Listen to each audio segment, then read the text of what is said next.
저는 뭐 메타버스 디지털 트윈이 결국은 이제 호사가들이 만들어내는 단어에 의해서 이게 좀 약간 계속 변형이 되는 거 아닌가 싶긴 해요. 결과적으로는 이제 그 두 가지가 지향하는 바는 실제 현실 세계가 있고 그 현실 세계를 이제 가상 세계로 뭔가 구현도 하고 가상 세계 구현만 한 게 아니라 그 안에서 뭔가 이런 실행이 일어나는 거죠. 뭔가 우리가 원하는 것들을 거기서 실행을 하고 또 의사결정도 하고 실제 뭐 소비도 일어나고 뭐 이런 것들이 결과적으로 메타버스나 디지털 트윈이 지향하는 바가 아니겠냐. 그래서 메타버스는 제 생각에는 조금 더 커머스 쪽에, 그러니까 이제 어떻게 보면 좀 B2C 쪽에 조금 더 가깝게 다가가 있는 디지털 트윈 버전이 아니겠냐 예, 생각하고, 디지털 트윈은 조금 더 B2B에 특화되어 있는 게 아니냐. 그러니까 결국은 둘 다 지향하는 바는 현실 세계를 어떻게 가상 세계에 구현을 하고 그 가상 세계 안에서 뭔가 가치를 만들겠느냐, 뭐 그런 게 아닐까 생각합니다. 현실 세계를 가상 세계에 연결해서? 네, 그렇죠. 네. 조금 일란성상 좀 비슷하네요. 뭐 그렇게 봐야죠. 이제 근데 이제 뭐 일란성 쌍둥이가 적절한 표현인지 잘 모르겠습니다만 이제 그냥 직관적으로는 그렇다고 보실 수가 있는데.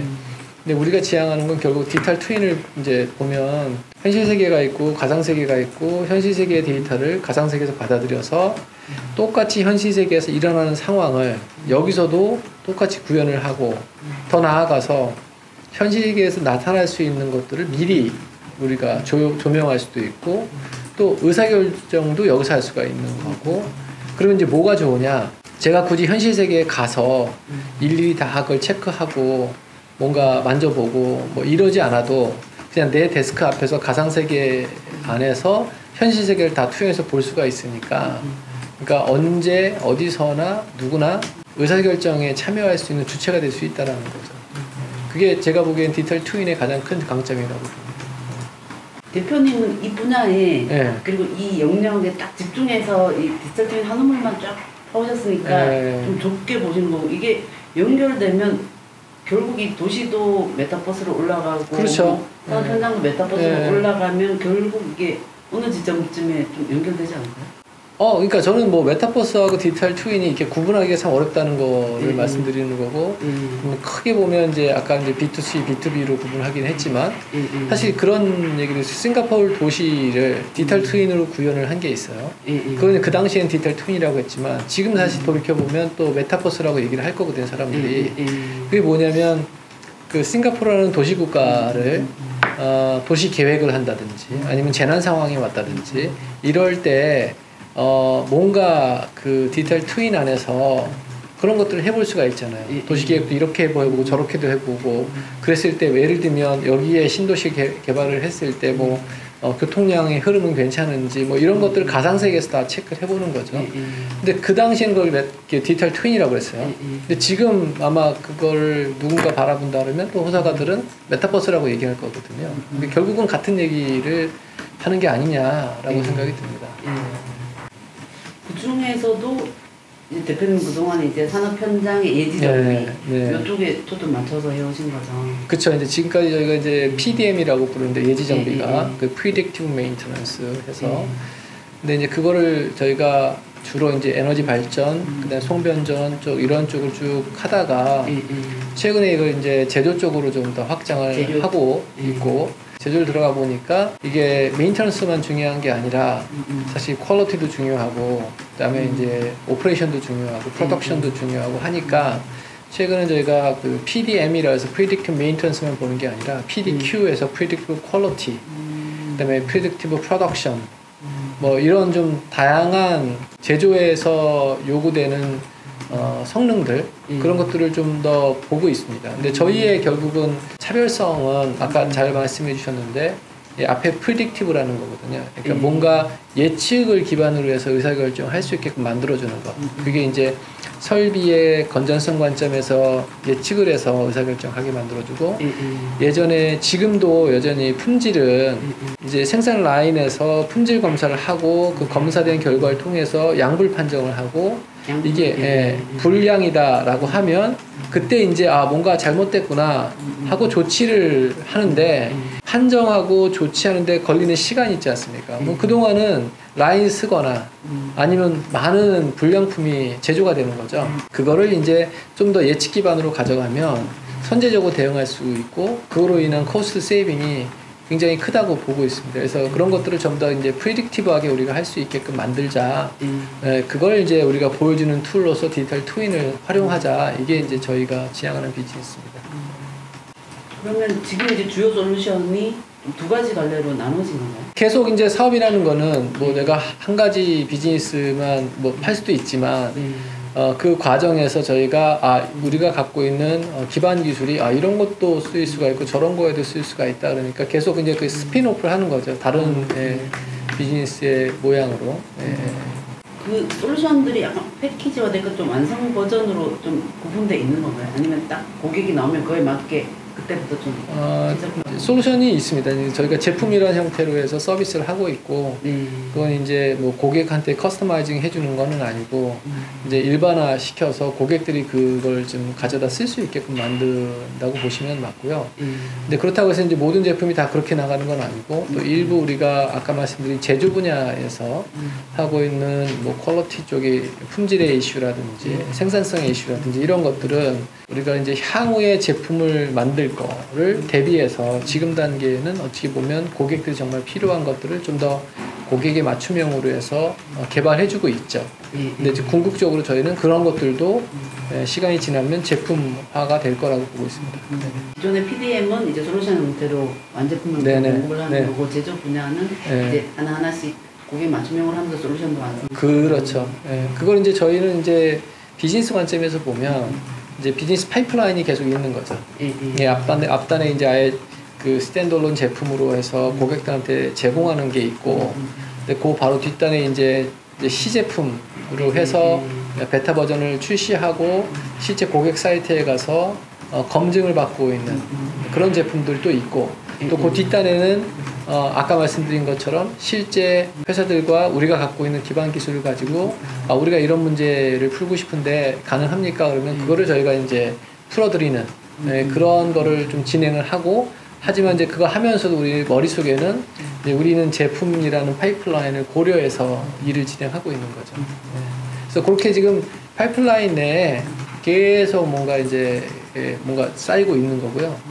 그 바로 또 저 뒤쪽을 가보면 저는 이제 학교도 같이 운영을 하고 있으니까 학교에서 정말 기반 기술이 될 수 있는 기초 기술이 될 수 있는 것들을 또 거기서는 계속 연구를 좀 하고 있고요.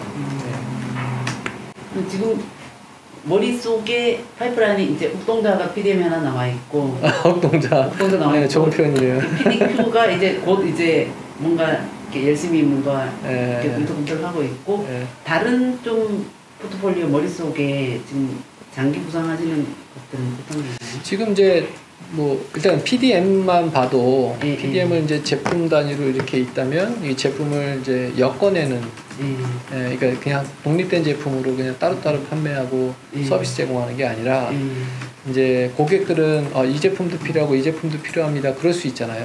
그래서 그걸 PDM 안에서 세부 제품, 세부 제품들을 그걸 이제 엮어내는 이제 작업들을 좀 하려고 준비 중에 있고요. 그래서 그 가디건 원래 몇 개 정도 뭐 지금은 이제 한 3개 정도 있습니다만 이제 그거를 그 스위트라고 해서 점점 제품 많아질 거고 이제 그 가디건 스위트라고 해서 그걸 엮어내는 작업을 좀 진행 중에 있고요. 내부적으로는 그 다음에 이제 PDM은 이제 그렇게 해서 계속 자리매김을 할 거라고 보고 하나의 비즈니스 분야예요 이미. 그 다음에 이제 아까 말씀드린 PDQ라든지 또는 이제 요즘 생산성에 대한 이슈들도 있어요. 그러니까 같은 리소스 투입을 해서 얼마나 제품을 뽑아낼 수 있느냐 이게 생산성인데 이런 것도 굉장히 중요한 이슈 중에 하나입니다. 그래서 그런 것들도 저희가 아까 PDQ처럼 만들어내는 거죠. 뭐 그런 것들도 어떻게 보면 새로운 하나의 비즈니스 분야들로 자리매김을 할 수 있는 것들이라고 보고 있습니다. 5년간 처음 출발부터 워낙 뭐 단단하게 출발해서 그렇지 않았어요. 이렇게 뭔가 글로벌에서도 인정받고 국내 대기업들도 다 인정받고 이렇게 오셨는데 그동안 좀 주요 성과하고 좀 고객사는 어느 정도 좀 확보됐는지. 뭐 고객사는 다수 확보가 됐습니다. 매년 신규 고객사들이 늘어나고 있고요. 그리고 그 늘어나는 수치도 계속 증가하고 있습니다. 늘어난 성장이. 그러니까 신규 고객사라고 해서 거기가 이제 성장 지표로 이제 관리를 하는데 예를 들면 뭐 한 개가 처음에 한 개였다가 뭐 5개였다 이런 식으로 이제 늘어나는 거죠. 늘어나고 있고. 그다음에 이제 저희가 이제 전략적으로 보면 이제 사업을 하는 전략이 고객사를 늘리는 전략도 있고 한 고객사 안에 저희 다양한 제품들을 늘리는 것도 있고 한 제품을 뭐 한 10개 정도 그쪽 설비에다 적용하다가 그게 한 30개 늘어나기도 하고 이런 식으로 해서 우리가 이제 랜드 앤 익스펜드 전략이라고 하는데 그런 식으로 지금은 이제 비즈니스 전략을 좀 피고 있거든요. 그래서 이제 예를 들면 모 고객사에서는 저희 뭐 A라는 제품을 썼다가 잘 쓰고 있는데 좀 B라는 제품을 소개하면 B라는 제품을 또 갖다 쓰고 이런 식으로 해서 제품이 늘어나고 또는 한 제품을 한 10대 정도 서비스 받고 있었는데 그거를 뭐 한 30대 정도로 서비스를 좀 늘리는 것도 이렇게 하고 있고 그다음에 이제 뭐 그런 이제 산업군 내에서는 서로 간의 경쟁자이면서도 또 동반자 관계가 있잖아요. 그러니까 이 정보를 다 이렇게 쉐어하거든요. 뭐 A라는 회사가 우리 걸 쓰다가 또 B라는 회사에 있는 같은 직원이 그 얘기를 듣고 우리도 한번 써보겠다 해서 그렇게 해서 이제 다른 회사로 전이 되는 그런 비즈니스 스케일업도 있고요. 주로 에너지 쪽에 주로 에너지 발전을 많이 해왔죠. 그랬는데 이제 에너지 발전이라는 게 저는 이제 비즈니스 하면서 원래 비즈니스 하는 사람은 아니었으니까 이제 제가 에너지 발전을 했던 이유는 에너지 발전이 우리 제품을 만들었을 때 수용도가 높다라고 판단을 했어요. 그리고 사실 그게 틀리진 않았어요. 왜냐하면 그 당시만 해도 이런 기술을 갖다가 쓰려면 결국 뭔가 사고가 나고 고장이 나고 그랬을 때 그거로 인한 손실의 규모가 꽤나 큰 경우에 이런 걸 갖다 쓸 거 아니에요. 보험 차원에서. 그래서 이제 그게 큰 데가 결국은 에너지 이런 산업군이 있는 거죠. 에너지 발전 산업군인 거고 이제 그렇게 되다가 저희가 이제 어쨌든 그 기반 기술을 상용화를 하면서 야 이거를 가지고 꼭 여기만 적용할 게 아니라 좀 더 큰 이제 비즈니스 섹터에다가 좀 적용하면 좋겠다. 그렇게 생각한 게 이제 제조 쪽이 된 거죠. 제조는 이제 뭐 아시다시피 전 세계의 산업군 중에 가장 큰 게 사실 제조거든요. 그래서 저희가 제조를 이제 잡게 된 거고, 그래서 이제 지금은, 근데 제조가 이제 또 뭐 장단이 있습니다. 제조는 아직은 이제 예를 들면 스케일이 뭐 소기업부터 시작해서 대기업까지 굉장히 다양하잖아요. 에너지 섹터는 그러지는 않거든요. 다 그만하니까 다 주로 크고. 근데 이제 중견 기업이나 소기업들은 아직은 대상이 아니고. 근데 지금 현재 상황을 보면 대기업들이 주로 이 시장에 대해서 눈을 뜨고 있고 뭔가 하려고 하는 거죠. 그래서 그런 기업들을 대상으로 해서 저희가 이제 비즈니스를 지금 펼치려고 막 뭐 하고 있는 것들이 좀 있습니다.